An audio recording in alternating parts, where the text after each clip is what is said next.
Good evening. I guess we'll officially call this meeting to order, and we will start with the Pledge of Allegiance. Please join me.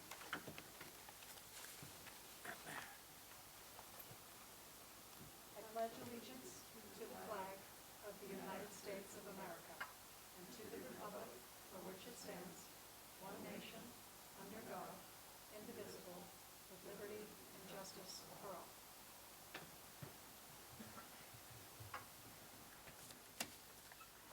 I would also like to just have a moment of silence in memory of those who died on September 11th.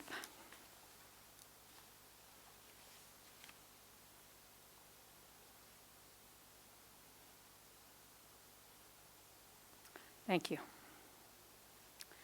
We're going to start with a brief info session on the marijuana law. We had a public information session I think 2 weeks ago. And I just want to recap what the situation is. The adult recreational use marijuana is now legal in New York State. And what is in question is whether or not the Village of Red Hook will allow retail stores and or on-site consumption establishments, otherwise known, some people calling them lounges. We have the opportunity to opt out of those two things should we so choose. If we do not, we will automatically be opted in as of January 1st.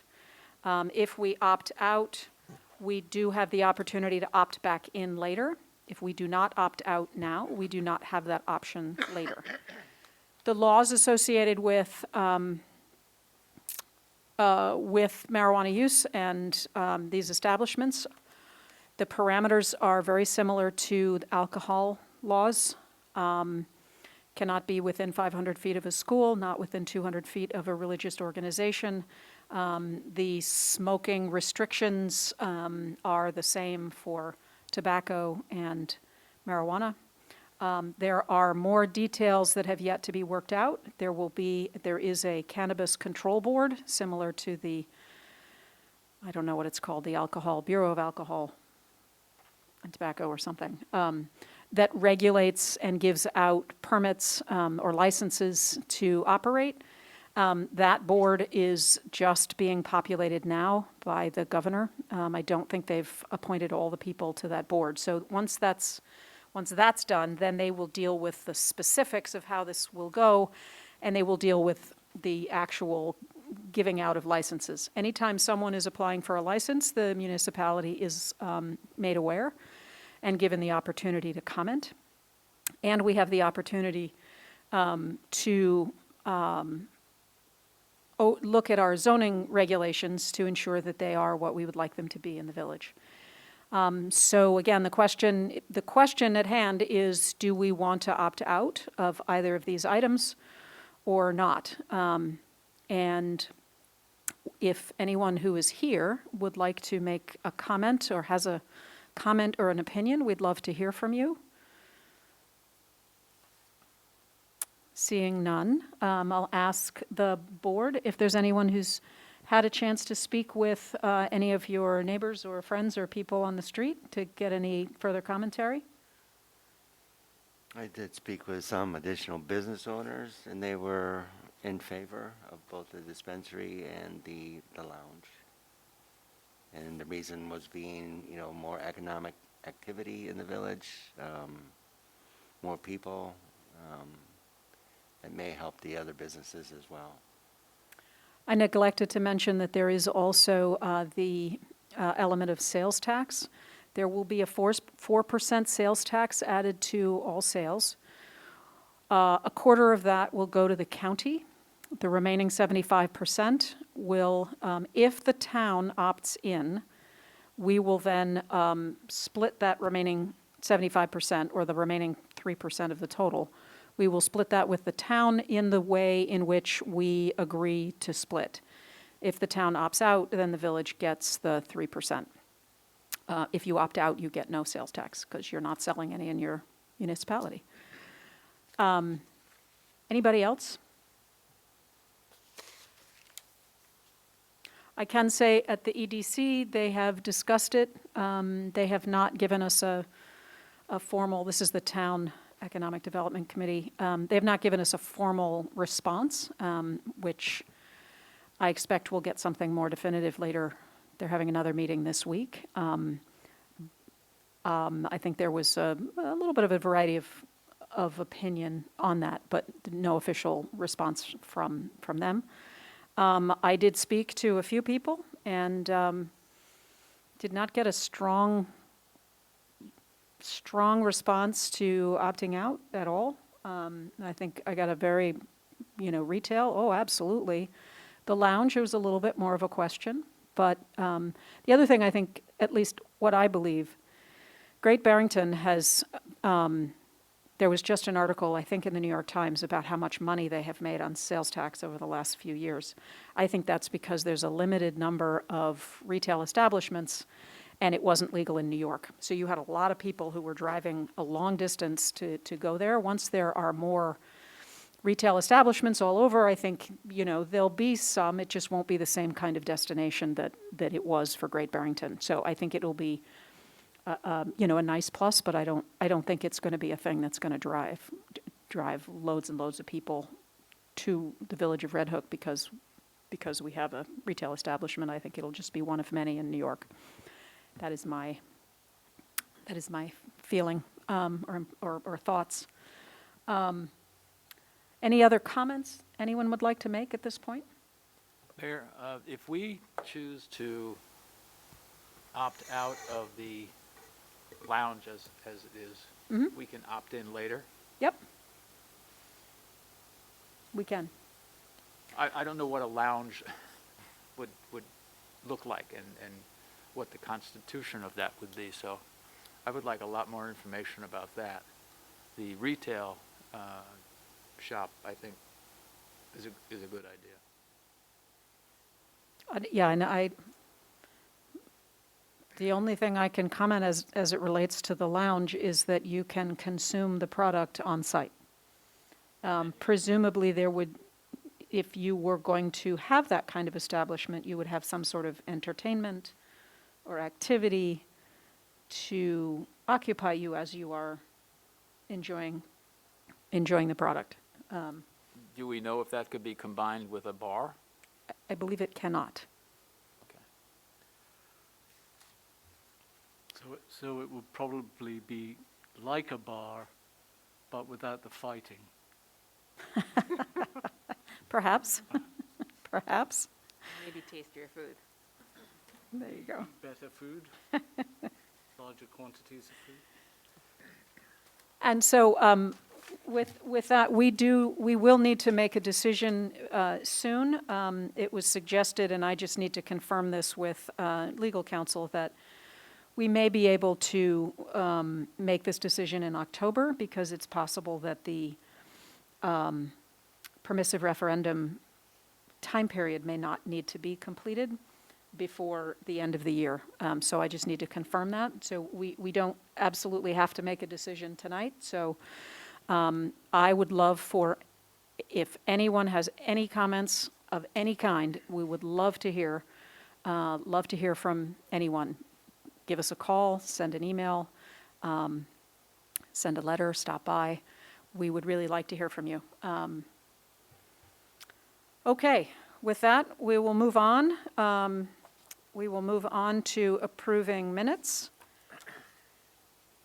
We have the August 9th Village Board meeting and the August 31st special meeting.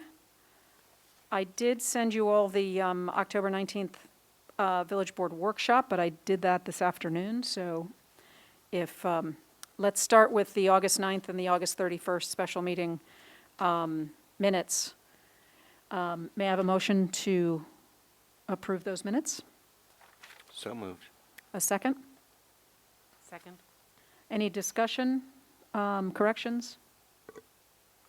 No, all in favor of Aye. approving the minutes? Aye, thank you. The Village Board workshop, have you all had a chance to read it, or shall I push it off? Has everyone's read it? Yep. May I have a motion to approve those minutes? So moved. A second? Second. Thank you. Any corrections or discussion? No? All in favor? Aye. Great, thank you very much. I'm going to depart from the agenda briefly because I see that Amy Smith is here, and I know that she would like to present a library program. So if you would come join us at the podium. Amy Smith, Director of Programs at the Red Hook Library. Yes, is this working? I think so. So every October, there is a statewide public library program theme called the Great Give Back. In years past, Red Hook Public Library has we did a book drive for the juvenile detention facility one year. We did information on how to run for your offices as well as join other boards, etc. So this year, what I would like to do is invite every village committee, also all Village of Tivoli committees and Town of Red Hook committees will be invited. If you need volunteers or have open seats, it seems that many people don't realize how committees are populated, that you can actually volunteer, especially if it's an area that you have some experience with or interest or so on. So we are hoping to have it on Saturday, October 16th from 10:30 to noon. And as many committees as would like to be represented, we would be very grateful to have you. And I'm the person to talk to. It's amy@redhooklibrary.org. Thanks. So, any questions? That's from 10 to 12 on the 16th? 10:30 to noon, 90 minutes. And weather permitting, we will set up completely outside. I will have a bad weather location that will not be inside the library as it's too small. So I will let you know where that'll be. Anything else? We'll hope for good weather in the meantime. Yeah. Any other questions? Amy, thank you very much. Thank you. Great program. Okay, with that, we will move on to the reports. Ray? Special meeting minutes. What's that? Did we vote on the special meeting? Oh, minutes we did? We did, yes. Okay, great. Ray Toll, our treasurer. Yes, the account balances as of August 31st, 2021, in the general fund, $1,145,981.44. In the water fund, $158,060.39. In trust and agency, $22,931.20. Petty cash, $21.79. Village Green, $4,502.92. Hard Scrabble, $7,300.85. I'd like to point out that with the Hard Scrabble account, because of a number of significant donations since then, that as of Friday, that account was actually $15,470.85 for the Hard Scrabble days, which is coming up this Saturday. In the health insurance fund, $6,160.27, and the sewer fund, $18,262. The reserve checking balances, fire department, $5,033.22. Police, $14,584.82. USDA, $134,030.15. Highway, $30,581.40. This was the one reserve fund which has changed significantly since last month. There was a deposit of $9,795 on the 16th of August, and that was stemmed from the sale of the 2007 Dodge truck. The snow reserve, $3,279.47. The tower reserve, $17,711.27. Unemployment, $4,544.10. the court reserve, $3,298.57, and the office reserve, $972.52. So our monthly expenses for the month of August, for the general fund, $175,503.11. The water fund, $60,228.64. And I'd like to point out that most of that was the principal and interest for the Phase 2 USDA cost that we had to pay this month. Trust and agency, $2,334.76, and sewer, $1,935.09. And that concludes the treasurer's report. Ray, for the water fund, that USDA amount, so that was the $25,000 we put in annually for that? Well, the money that was taken out was the principal and interest that was taken out directly by USDA from the water fund. Okay, so that's to pay for Phase 2 and Yes, Phase 1, okay. yeah. And Ray, I just wanted to confirm, we have a couple of line items that are, we're about 25% into the year, but they're high, and one of them is insurance. And am I correct in thinking that insurance is generally a once-a-year invoice, so it makes sense that it wouldn't be at 25% of the year? Correct. It's once a year. It's certainly the Marshall and Sterling amount that we paid. Also, it hasn't been split between the general account and the water account yet. It's just all showing up in the general account, but traditionally we've split it about 60-40. So that can also make a difference in terms of the percentage, and that'll bring it right on to probably just over 100%, because the number was somewhat larger than we had budgeted for. Gotcha. Thank you. Any other questions? I need a motion to approve the treasurer's report. So moved. Second? Second. Any, all in favor? Aye. Aye. Ray, thank you. Okay, now it's my turn. I have the police report for August.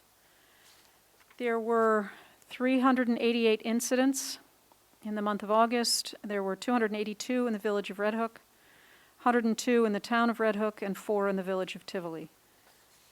The traffic issues, there were 43, 23 in the village of Red Hook, which includes 1 parking ticket, and 19 in the town of Red Hook. And there were 6 arrests, 2 in the village of Red Hook and 4 in the town of Red Hook. And that is all I have for reports. Will, I think you have the planning and zoning.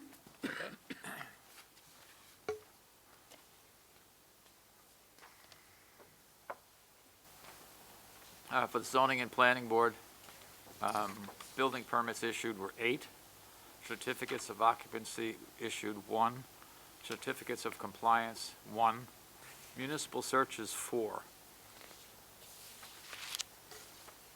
The building department, once again, 8 building permits were issued, 4 COs searches were done, and 1 site plan with signage application was received. The total fees for the month came to $1,423. The planning board actions, there were no planning board meetings due to no agenda. The zoning board of appeals met on August 26th, and it was a meeting to approve the minutes only. There was no agenda. As far as the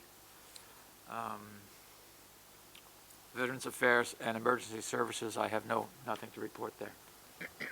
Okay, thank you. Deputy Mayor Kowalczyk? I'll start with the Village Green Committee monthly report. The current balances of the Village Green Committee's related budget accounts as of August 31st are as follows.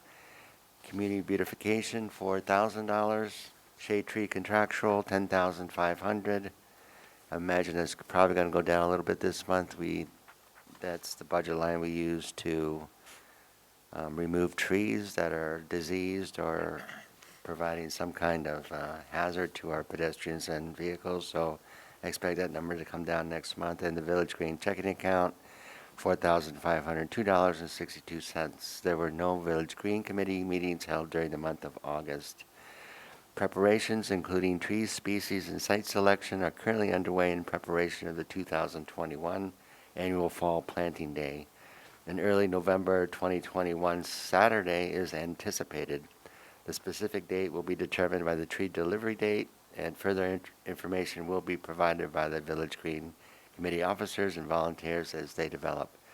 We will have a call out for volunteers to help with planting. So far we have 9 trees. It looks like we got a couple more. So somewhere between 10 and 15 trees we'll be planting this spring and This or spring or this I'm fall? sorry, this fall.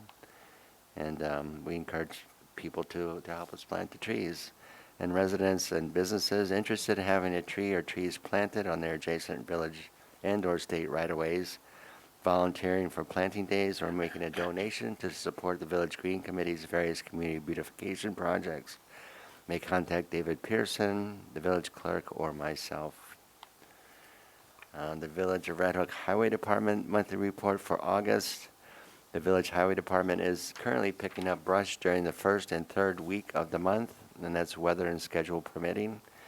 Residents are reminded to place lawn debris, leaves, and brush in separate piles curbside and not in the road. And please limit the size of brush piles to 6 feet by 6 feet by 6 feet, with tree branches no larger than 6 inches in diameter. Brush that includes tree trunks, stumps, garbage, or construction debris will not be picked up.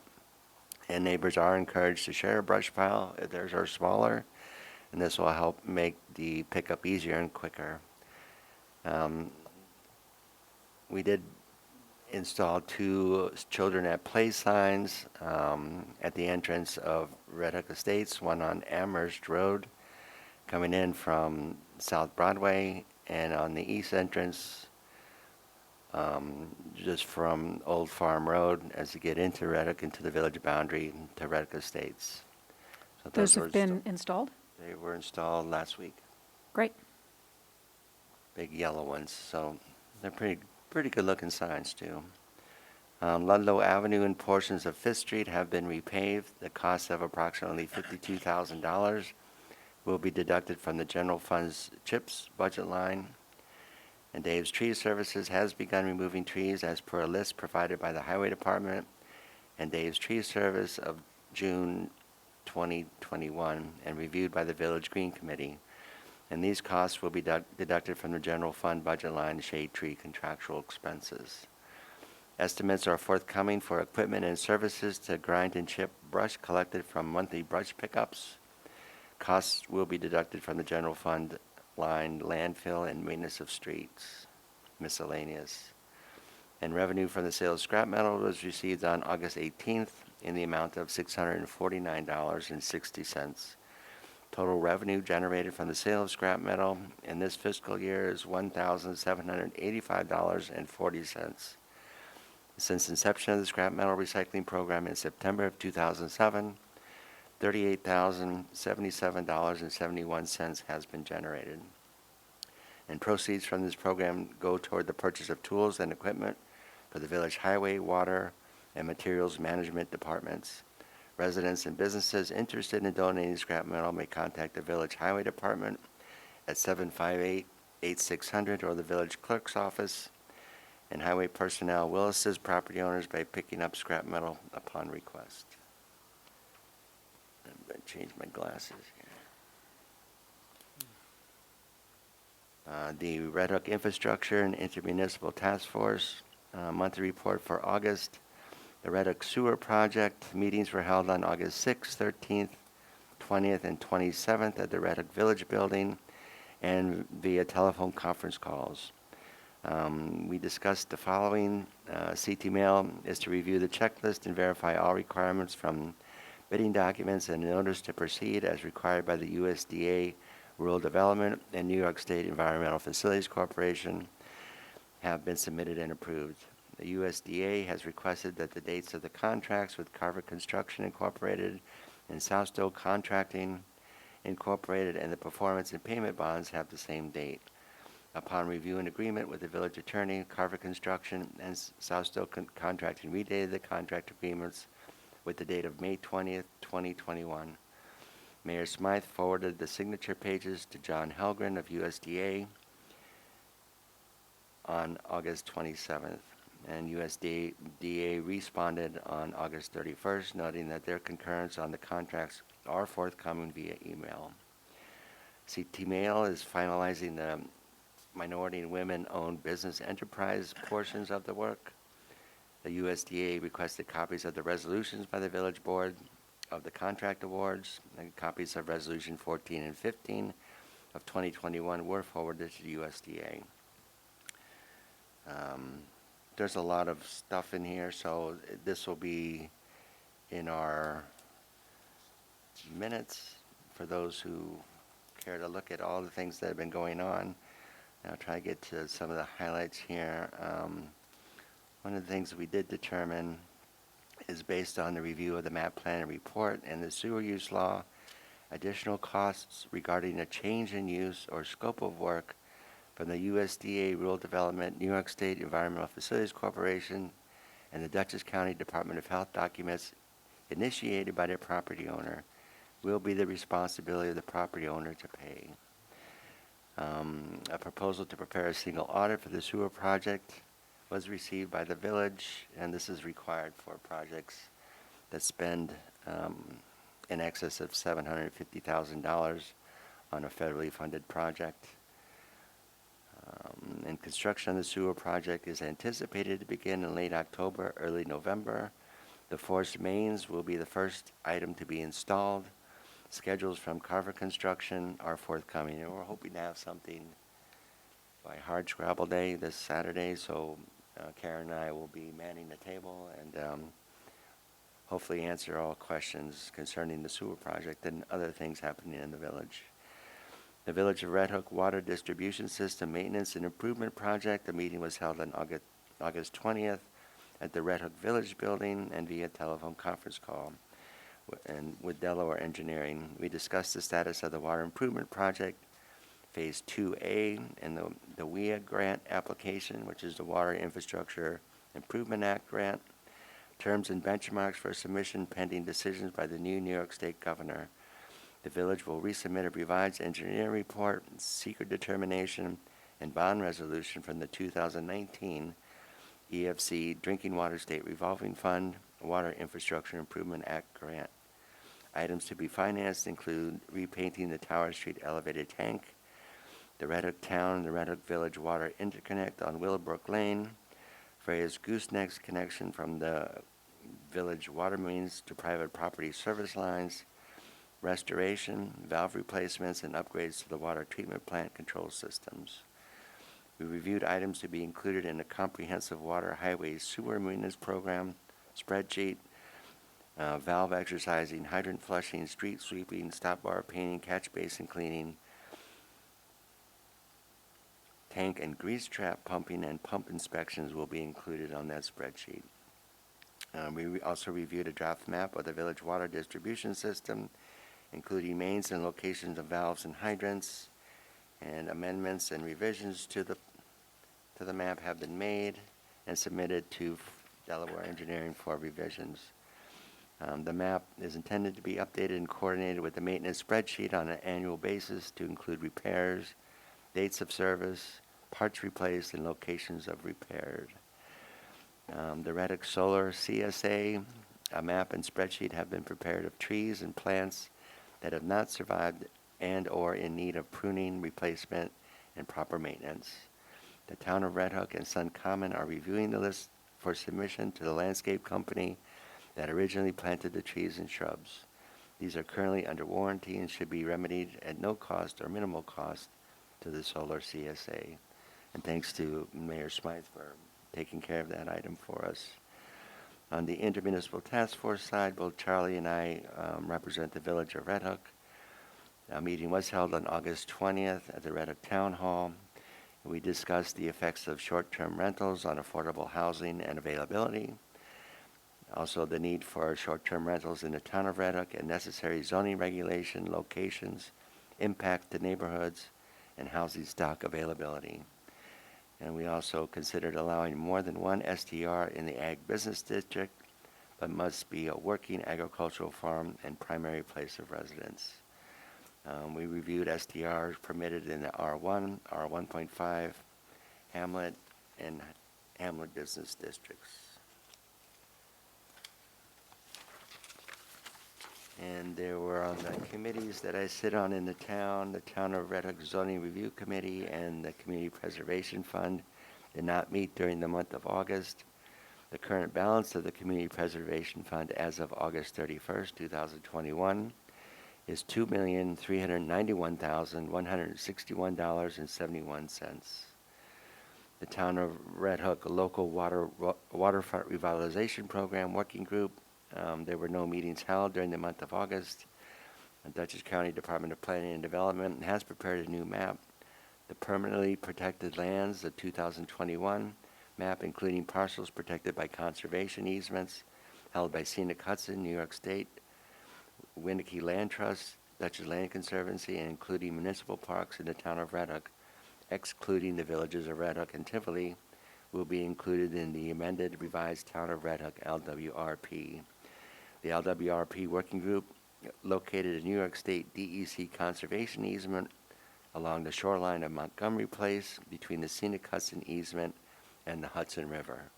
The LWRP Working Group determined that Montgomery Place transferred their deeded underwater lands under the Hudson River to the New York State DEC for $1 in 1989. The Northern Dutchess Alliance Executive Committee did not meet during the month of August. The Village of Red Hook Zoning Review Committee, both Karen and I are members of that. The ZRC met on August 6th in the Village Building, and we discussed the bulk regulations and definitions for accessory dwelling units and accessory buildings for all village zoning districts. We reviewed a draft amended zoning map prepared by Delaware Engineering. Revisions including the addition of parcel numbers and a zoning district boundary revision for a parcel on Smith Street from the NMU to the R10,000. There's currently a lot of work on the zoning, and hopefully we'll get to look at those drafts soon so we can move forward on the zoning. The Sawkill Watershed Community, there were no meetings held during the month of August. The Sawkill Watershed Community is looking for adult volunteers who are interested in outdoor education and passionate about the environment to help run education stations for place-based, hands-on learning of the Red Hook Middle School students. Anyone interested can contact the Sawkill Watershed Community. The email address is sawkillwatershedcommunity@gmail.com. And they will look for and appreciate all volunteers. And that's all I have. Thank you very much. Oh, I'm sorry. Yeah, go I ahead. just thought maybe we should make a clarification about what the forced mains are, just for people that maybe aren't familiar with what the first step is with the sewer, the forced mains, just if anyone's watching. I didn't hear the question. It was clarifying what the forced mains are in the sewer project. The force mains, so there's, let's say, three or four components to the sewer system. There's a treatment plant, and then the mains, the force mains, that means that they're under pressure. So these are the main pipes that would carry the effluent to the treatment plant. Connected to the mains would be the laterals, which are pipes that are connected to the septic tanks that'll take care of the discharge from people's houses or businesses. Go into the tank where there's a pump. The pump will force, that will actually pressurize the system, all the pumps and all the tanks, to the laterals, to the mains, to the treatment plant. So the force mains is kind of like the actual structure of the sewer system before it's attached to any individual homes. So it's the main distribution Kind of like, artery of the kind of like the system itself. connection from each person's pump to the water treatment plant. Yeah, but this will be installed prior to the septic tanks being replaced and installed, and prior to the pumps and prior to the lateral, so. Great, yeah, I just thought it would be nice for the public to understand that it's the pipe that it's gonna connect all the way through the village, and then the next step will be actually connecting everyone to it. Yeah, there's probably going to be several steps involved. The force mains will be the first. The treatment plant it'll be ongoing based on, because it's being made. Submissions are being received right now. Once the main is in, we'll come back on people's properties to remove their existing septic tank, replace it with a new one with the pump, and connect the lateral from the tank to the mains. Simultaneously, during this whole process, the electrical contractor will come in, take a wire, and connect the electricity from your building to the pump outside, and that should all be taken care of prior to when the septic tank is actually installed. So when they do put the tank in, all they have to do is hook it up, and people's businesses or residents will be down minimal time. So And we're planning on having some informational sessions when we have more, a tighter schedule to talk about what's going to happen where and when. We just don't have that yet from the contractor, but thank you. good questions. Okay, Trustee Lang. Yes, I have a couple of reports here. First off, materials management. And so for the month of August, we handled 2.73 tons of recycling. That's, a combination of commingled cardboard, paper, and we had 8.02 tons of garbage and $1,485 in revenue from tag sales. There was also, and this happens occasionally, although we don't like to see it happen, there was a small amount of recycling that UCRA decided was contaminated. So there was a small charge associated with that. If that becomes a regular occurrence, we need to, I think, do some outreach and try and remind people that recycling needs to be appropriately sorted and cleaned where it needs to be clean, and the right materials need to go in the right bins. Do you know what type of contamination it was? I don't. It doesn't come as part of the report. It just lumps it as contaminated, but I assume we could go back and check and determine what exactly it was. A big contributor to the contaminated recycling is pizza boxes. So if one orders pizza out, those boxes are not recyclable because they are contaminated with pizza stuff. Yes, I So think that's one a- example of a contaminated recycle. I think that's a fairly common occurrence, but yes, do not try and recycle the pizza boxes, unfortunately. Then I also have the monthly report for August for the water treatment facility, and so we treated 8,323,800 total gallons, which is an average of 268,500 gallons per day. That's our usage seems to be creeping up a little bit, so we'll be keeping an eye on that. We also sent out 4 samples from 4 different locations for bacteriological testing, and those all came back absent for both total coliform and E. coli. And then during the month of August, the water treatment plant used 95 gallons of sodium hypochlorite, which is an average daily use of 3.06 gallons per day. And that's it. Yeah, as it relates to the water usage, we have been replacing leaky valves and one that was meant to be replaced on Wednesday of last week.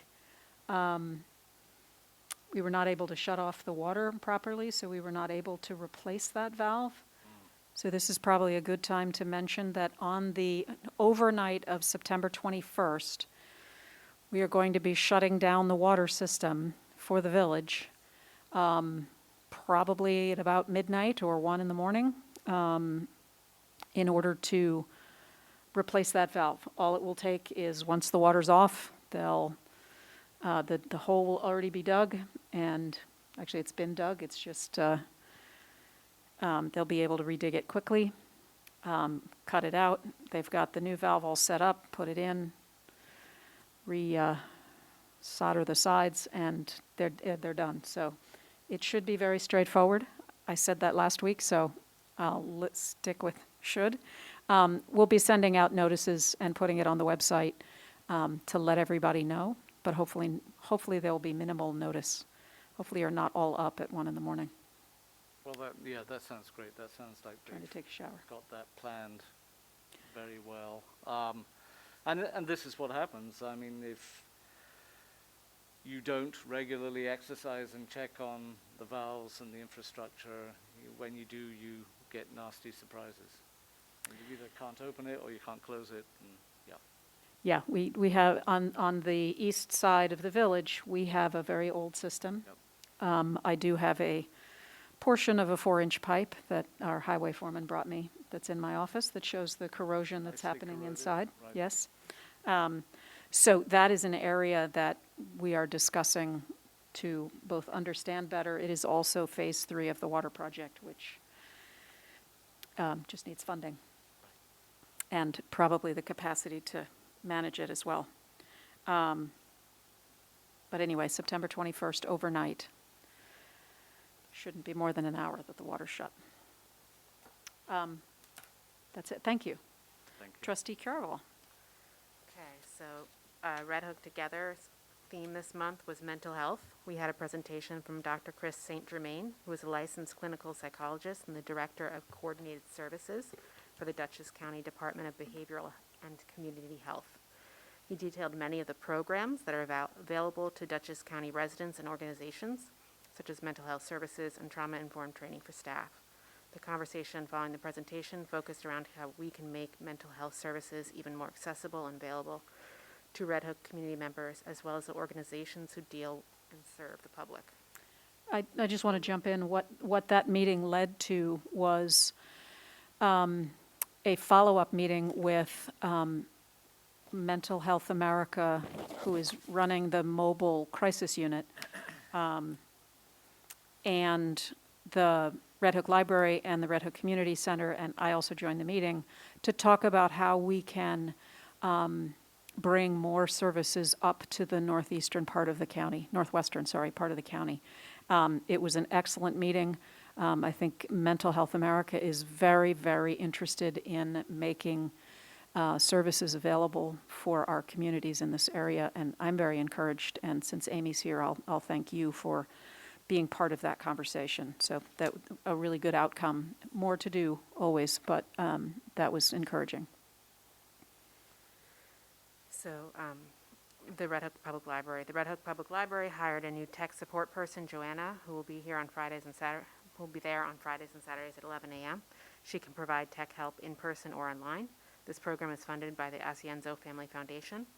The Red Hook Public Library Neighborhood Wireless Network is back up and with better quality equipment. This makes the free Wi-Fi reach about a block in each direction. Also grant funded thanks to the Asienzo Family Foundation. The Red Hook Public Library will be receiving $50,000 from the Dutchess County Learn, Play, Create initiative. With the money, which is limited to youth services, the library will be updating the children's and teen rooms. The Red Hook Public Library and the Red Hook Community Center are partnering with the Dutchess County Commission on Human Rights to bring PSAB's Undoing Racism workshop to leaders and community members in Red Hook. Since 1980, the People's Institute has been working to train people to effectively engage in communities with humanistic and anti-racist principles. This nationally lauded program normally costs $16,500 for 20 participants. through a Dutchess County Human Rights Commission funding program in combination with grant matching. The village board and the RHPD were offered 2 seats, 4 spots total, free of charge. The training takes place during Columbus Day weekend from Friday, October 8th through Sunday, October 10th over Zoom. And the Village Human Relations Committee. The Human Relations Committee met a 5th time on September 2nd, 2021. We continue to plan out details for our booth at Hardscrabble Day. There's been discussion about whether the Human Relations Committee should request a budget to do outreach in the community and how best to approach that goal. I also would like to respectfully ask the board for the opportunity to offer the PSAB training to the Human Relation Committee members if any of the 3 remaining village slots remain unclaimed. The Village Events Committee and Hardscrabble Community Association. Before you move on, because you're making a request there, I don't want to rush over that. This is for the Undoing Racism workshop. If there are, I have no objection to offering any remaining spot to the Human Rights Committee members. I don't know if, have we forwarded it to the other trustees? I don't think so, yeah. Okay, so we need to forward that to the other trustees. I have spoken with Sergeant Hildenbrand, and I expect that there'll be at least 1 attendee from the police department. Wonderful. So, as I say, we'll send it to the. There's a nice email that has a full description of what it's all about and the timing. It is a commitment. It is not just a couple hours. But if any trustees are interested in attending, please raise your hand and attend. Not right now, but if there are open spots, I would certainly be more than happy to allow the Human Rights Committee to participate. I don't know if we need a vote for that. Yeah, I just wanted us to discuss it in public so that, because Okay. Anybody else have any thoughts? No? Okay. Then I think the extra spots should go to the Human Rights Committee. Thank you. As of readiness, Hardscrabble Day is still planned for Saturday, September 18th, 2021. Please visit the Hardscrabble website, hardscrabbleday.org, for more information.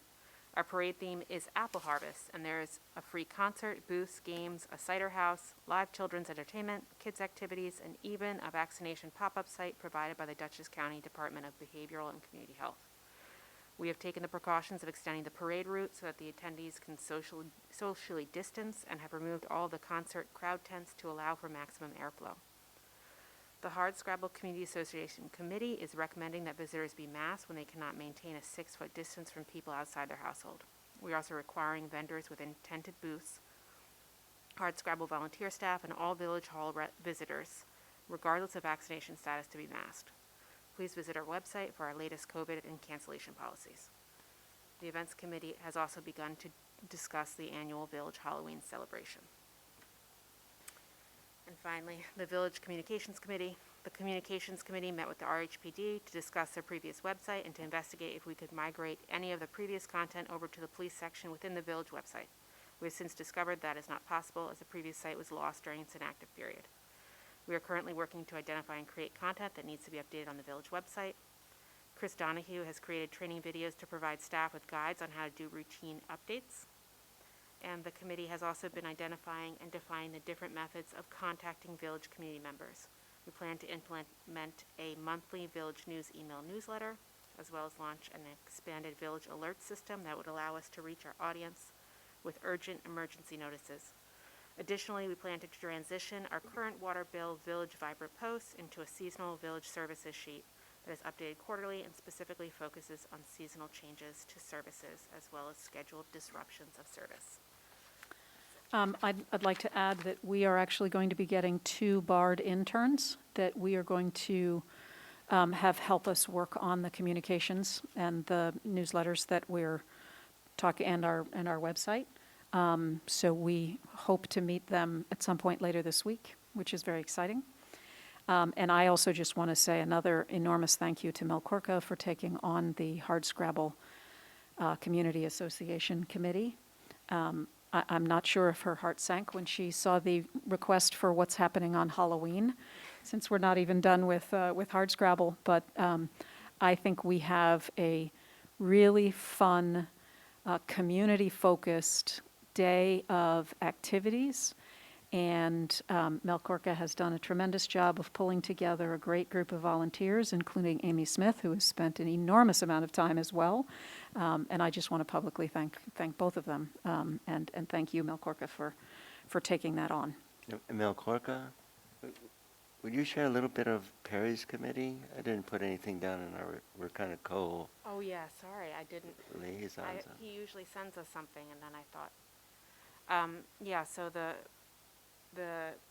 it's the Public Space Initiative, is that what it's called now? I'm not sure. Parks and Public Architecture, is that? Parks and Public Art, they, Brent and I were able to walk around the village for an investigative kind of talk about possible spaces that could be turned into park areas, or we could find funding for, or different, yeah.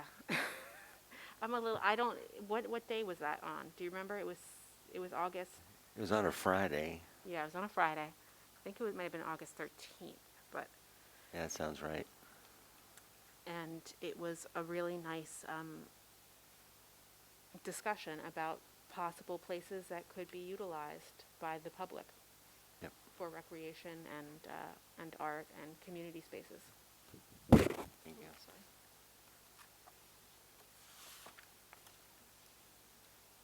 Oh, and I also wanted to add that Will Noonan was very instrumental in recommending the bans, and he's been part of the process as well. So I just wanted to thank him as well for Hardscrabble. Excellent. Yeah, And the village staff, because they've been amazing as well, doing all the details and keeping track of everything. That's been very laborious. Hardscrabble takes a lot of, takes everyone's effort. And when it looks simple is when you know it took a lot of effort. So now the only thing that everyone else is in charge of is the weather. We're going to have all the rain during the week, so that on Saturday it's going to be lovely. Okay, on to regular business. And I do, thank you. So we're going to start with, the village is required to have an associate judge appointment. We have one judge in the village, and if the judge is either not available or has a conflict of interest, normally what happens is the associate judge will take over that particular case. We do not have an associate judge right now, which means that if Judge Treebwasser is not available, the person gets assigned somewhere else within the county. And that can be an inconvenience for the people who are involved. And so I am proposing this evening that we appoint Thomas Mansfield as our associate judge.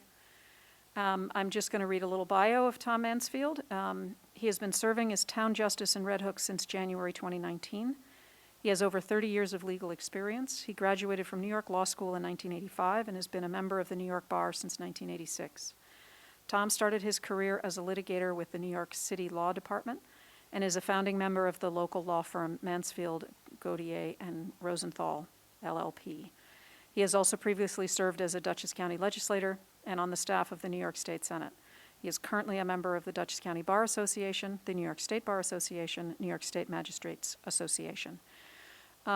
Several benefits to Tom Mansfield is because he is currently a town justice.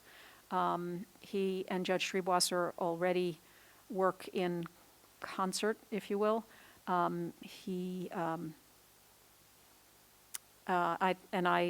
just think he already has the judge's robes, as Judge Treebwasser pointed out, so the village doesn't have to buy him some new robes, which is not the reason to appoint him. But I am proposing that we appoint Tom Mansfield, and I need the board's approval. So with that, I would ask if someone would be willing to make that motion.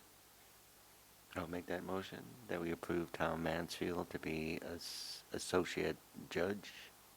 I should add that I believe typically an associate judge receives a stipend of $500 for the year. As you can see, he's not doing it for the money. May I have a second? Second. Any questions, issues, concerns, discussion? All in favor? Aye. Terrific, thank you. The next thing is we have an appointment to the board of the Red Hook Library. Our board is responsible for approving library appointments. And so I've received from the president of the Library Board of Trustees, Don O'Shea, the following letter. After conducting a search for a new trustee to replace retired trustee Mary Elisa Blundell, the board of the Red Hook Public Library is recommending Trish Danzig to be appointed. Upon your approval, Trish will serve a 5-year term. Trish has demonstrated a dedicated interest in serving the community via the Red Hook Public Library by serving on the board's policy committee and attending a regular board meeting. She has been a resident of Red Hook for almost 20 years. Her background includes work in corporate communications, business development, and budget management. She also sits on the board of a local charity that raises funds for childhood cancer research. Trish believes that Red Hook's greatest asset is its people. She is ready and willing to serve the community by contributing to the health of a vibrant library. We are confident that Trish's experience and commitment to the community will benefit the library and residents of Red Hook, and highly recommend her for a seat on the Red Hook Public Library Board of Trustees. I would like to make a motion to accept Trish Danzig for an appointment to the Board of Trustees of the Red Hook Library. Second? Second? Any discussion, questions? All in favor? Aye. Terrific. Thank you. All right. The next piece is important stuff. When I was appointed mayor, we were in the middle of negotiating both our highway union contract and our police union contract. And thanks to very helpful continuity from Trustee Noonan, and we had several meetings with the unions, and we have come to a memorandum of agreement between Trustee Noonan, myself, and the union that we both feel very confident and pleased with. I think this is one of those where I'd call it a win-win.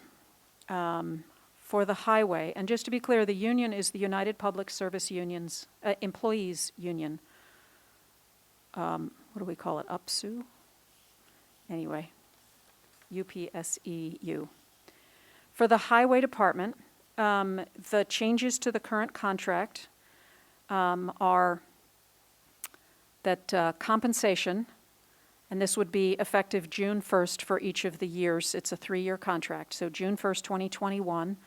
So when we approve the contract, it would be retroactive to June 1st, 2021. An increase of 1.5%. 2022, an increase of 2.7%. And in 2023, an increase of 2.5%. Under the longevity clause, after 26 years of service, an additional 25 cents per hour increase would be added to anyone who has worked that long. Under health insurance, currently retirement, when someone has retired from the village with 20 years of service or more, they receive full medical benefits. And what we are adding is, once the employee becomes Medicare eligible, the village will provide a Medicare supplement plan. And then the final element is, we currently have a boots and clothing allowance, $200 for boots and $125 for clothing. What we agreed to was, so that's $325 in total. We agreed to increase that to $400 and to have that be combined, so it's not separated between the boots and the clothing. this way the employee can manage that. They are required to wear proper boots. And so this way that just gives them a little more flexibility in managing that. I guess I should ask, should we review this and discuss and approve this one, or do you want to do them both at the same time? I think you do it separately. Separately, okay. I think technically I need a motion to approve, to approve the, to approve that I, as your mayor, sign the contract as agreed in this memorandum of agreement. So moved. Thank you. A second? Second. Questions, discussion? I just appreciate the amount of work that went into that for both of you. Thank you. Mayor, Yes. I think what you said before was very important. It is a win-win situation, and a recognition of the work that our highway department does. Terrific. Agreed. Having seen them in operation quite a bit this summer. All in favor? Aye. Aye. Aye. Terrific. Thank you. All right. So that's highway. Okay. The police department. It's actually the same union, but it is a different negotiating committee because obviously it's a different department, different job. So the following items are the ones that are in the memorandum of agreement. The compensation increases are the same as the highway department. So effective June 1st, 2021, increase of 1.5%, 2022, 2.7%, 2023, 2.5%, and it's a 3-year contract. The next item is increase non-certified and field training officers from $12 an hour to $16 an hour. So non-certified and field training officers are those that we hire prior to having completed their full training. So while they are being trained, this is what they get paid. And we felt that it was, we need good officers, and we want to make sure that we are respectful of the time and the training that they are putting into this. And so we felt that $16 an hour was an appropriate wage for an incoming police officer. The next item is adding a subsection where officers who are performing departmental training will receive an additional $3 per hour while performing such training. In order to provide this training, you have to have specific certification and training to be qualified to do the training. It includes things like firearms, defensive tactics. These are all training that our officers are required to take. If we have one of our officers who is certified and can do the training, this gives them an incentive to become certified. And then we have officers who are that much better trained, who are out serving our community. And we felt that the additional $3 an hour, if you think about it, if we had to hire someone else coming in, we've actually saved money for the village. The next item is under longevity. Currently, after each 5 years of service, an officer gets an additional 50 cents an hour. And we have now increased that to 75 cents an hour. So after 5 years, and the language is such that the extra 75 cents is added after the increase. The increase doesn't go on top of the longevity increase, if that makes sense. The other item is under health insurance. We've just added a clarification that health insurance, a domestic partner is covered, and we just added as defined in the applicable insurance policy. We just wanted to make sure that that was consistent with the insurance policy that we have. And there is a section that says employees after it was employees after the ratification of the last contract, and so we just wanted to clarify a specific date. So it will now say, employees hired after December 1st, 2017 shall pay 10% of appropriate monthly premium. And then there is a new paragraph, and this, I will say, came about because of the shooting that happened in 2019. And that was a very serious incident, and it could have ended differently, and we are all very grateful that it didn't. However, I think it was a realization that if an officer goes out on disability retirement, currently they get no health care. There's just none. And so what we've agreed to is that full-time officers who receive New York State Police and Fire Disability Retirement, who have at least 10 years of service with the Village of Red Hook Police Department, shall receive health insurance equal to active employees provided by the village in the following breakout. The village share is 75% and the retiree share is 25%. And if there is other insurance, the village health insurance would be secondary. Let me just double check. I think that was the last. Yes, that's the last piece.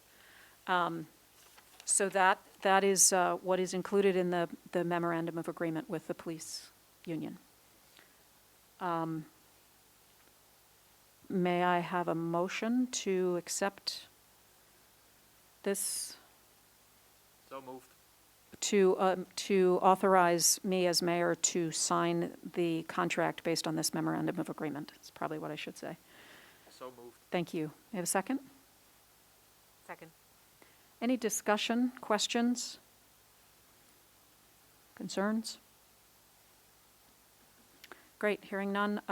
Again, I want to say our police officers do important work, and they work hard to engage with the community. And I think this is a reflection of that, but also one being mindful of the fiscal responsibility that we have in the village. So with that, all in favor? Aye. Aye. Great. Thank you very much. I will say personally, that is a load off my mind, getting that done. The next item I had listed was hardscrabble. We, at one point, I think before we started getting sponsorships, and people have responded incredibly positively. We were a little concerned as to whether or not we would have enough money to support hardscrabble. And I will say that I'm confident that we do, and also that the village is supporting hardscrabble through providing security through the police department, providing support from the highway department and village staff. And so my point was wondering if we needed to add additional support, and I don't think we do. So again, thank you to the team who's worked hard to make that happen. And I will say the positive response has been really heartening. I think a lot of people are looking forward to gathering as a community and celebrating who we are. And I really love the fact that we're theming it for apples. We do need to declare 2 items surplus, 2 separate items. There's the highway department has a hand chainsaw that is broken beyond repair, or broken beyond making any sense to spend any more money on it. I think a new one costs $300, so we're not talking about a particularly pricey item, but I do need to formally declare the one that is broken surplus so that we can sell it for whatever scrap it might be worth. We also have the police department vehicle. It is a Tahoe Ford that is no longer functioning. There is a new police car that has been purchased that I believe might be arriving within a week. But I need to declare that vehicle surplus in order to also sell that at auction. May I have a motion to declare these 2 items surplus? So moved. Second? Second. Any questions? So the revenue from the sale of either the chainsaw, which would go into the highway reserve fund, Yes, And also the sale of the Tahoe should go into the police reserve fund. correct. All right. All in favor? Aye. Great. The LED light project, I don't think we have any updates at this point. So, Still waiting on Central Hudson. got it. Another thing I actually would like to add to the list is a intermunicipal agreement between the town and the Village of Red Hook was created about a year ago, for the building department, because there are some properties that are both in the village and the town. And if we were to have an intermunicipal agreement, we could have one building department or the other do the inspections required. But without it, we are not able to do that. So a piece of property that had the property line in between, you'd have to have both sides do it. None of that happens without agreement from both sides. So for example, the chocolate factory, there is a portion of that is in the town. But the only way that either the town would take all of the chocolate factory or we would take all of it is if we both agreed that that is what we wanted to do. But we do need to have this in place. It appears that the board approved that last, I think, October. But I felt, given that we have a new board and a new mayor, that I wanted to bring it up and ask for approval for me to sign that on behalf of the village. And so I guess I need to ask for a motion. So moved. Second? Second. Any questions, discussion, concern? Do we know who gets which way it goes to? It's determined between both parties. Got it. So So it can you're go still- either way, Right. but it doesn't happen without the approval of both the town and the village. And there is there's a fee established on either side of if we use their services and if they use our services. It's listed as $50 an hour is what one would charge the other. Any other questions? All right, all in favor? Aye. Aye. Aye, great, thank you. Let's see, I would like to approve paying the invoices because I don't want to forget. So may I have a motion to approve paying the invoices? So moved. Second? Second. All in favor? Aye. Okay. And now does anybody else have anything for regular business at this time? I do. Yeah. So I'd just like to make the announcement that the mayor had applied for the municipal investment grant and received a $17,881 grant for the upgrade of existing police department computers and servers to increase the efficiency, enhance storage of video footage from our soon-to-arrive body-worn cameras. We have 2 boxes from WatchGuard, so I believe it's possible they have actually arrived. It'll take a little while to get them all up and running, but it appears they've actually arrived. I was just about to reach out and say, they originally said 6 to 8 weeks, so this is very quick. So thank you to the county for the award, and we'll spend the money wisely. And thank you to the mayor for making that last-ditch application on a wing and a prayer, quoting your... I think that was the 1 week in, so definitely a wing and a prayer. So this is any other regular business? This is the opportunity for public comment. Any public comment? Yeah, I'd just like to say, two of you don't speak into the mic, again, I can't hear you. Oh, great. Or not great, but thank you. I didn't hear anything. Oh, I'm sorry. When you started talking, you tailed right off. Okay. That's all. Thank you for letting us know. Thank you. Thank you. Okay, that's it for, thank you for that. We have some personnel business that we need to address in executive session. We will, however, come back after executive session because we will have some items that we will need to approve. So, let's see if my timing was right. Oh, my timing is pretty good. So we will head off to executive session.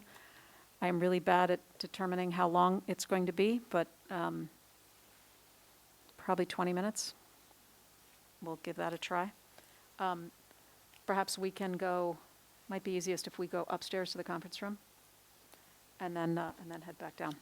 All right, so we'll take a pause. Session, okay, so a motion to come back into session. So moved. Second, Second. all in favor? Aye. Aye. Thank you. We have, so the first item that like to bring forth is a motion to hire a new part-time police officer to the Red Hook Police Department, Morgan Smith, who is currently working at in the Ellenville Police Department. And Morgan is here with us this evening. And I would like to make a motion to hire Morgan Smith as a part-time employee, a part-time police officer here in the village of Red Hook. May I have a second? Second. Any discussion? I think it's good that we're hiring a female officer. It shows that we're seeking diversity in our police force and trying to fit in more with what our community is made up of. And she's a mom, she's a resident of Red Hook, and I think she'd be a good fit for this police department. Terrific. And I'll just add, with 2.5 years of experience, we appreciate that, that experience as well. Any other comments, questions? All in favor? Aye. Aye. Aye. Congratulations and welcome to the Village of Red Hook Police Department. Thank you. Thank you. And then the last item is, now that we have agreed on the